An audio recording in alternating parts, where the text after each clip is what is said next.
मंत्रियों की नियुक्ति योग्यता के आधार पर हो।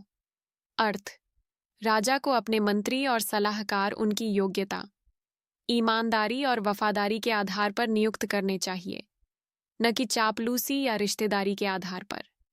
विस्तृत व्याख्या। योग्य मंत्री राज्य की संपत्ति होते हैं। वे अपनी बुद्धि और कौशल से राजा को सही सलाह देते हैं और प्रशासन को सुचारू रूप से चलाते हैं। अयोग्य और भ्रष्ट मंत्री राज्य को दीमक की तरह खोखला कर देते हैं। इसलिए मंत्रियों की नियुक्ति से पहले उनकी हर तरह से परीक्षा ली जानी चाहिए।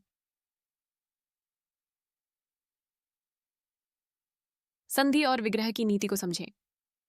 अर्थ, राजा को यह पता होना चाहिए कि कब शत्रु से संधि करनी है और कब युद्ध करना है। विस्तृत व्याख्या।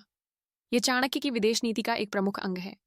यदि शत्रु आपसे अधिक शक्तिशाली है तो उससे संधि करके समय का इंतजार करना बुद्धिमानी है। यदि आप शत्रु से अधिक शक्तिशाली हैं तो आप उस पर विजय प्राप्त कर सकते हैं, और यदि शक्ति बराबर है तो तटस्थता या द्वैध नीति अपनाई जा सकती है। हर निर्णय राज्य के हित को ध्यान में रखकर लिया जाना चाहिए।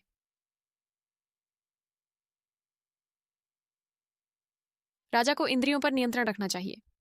अर्थ, जो राजा काम, क्रोध, लोभ, मोह और अहंकार जैसी इंद्रियों के वश में होता है, वह अपना और अपने राज्य का नाश कर लेता है।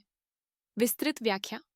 चाणक्य कहते हैं कि एक राजा का व्यक्तिगत चरित्र बहुत महत्वपूर्ण होता है। यदि राजा व्यसनी होगा तो वह राजकाज पर ध्यान नहीं दे पाएगा।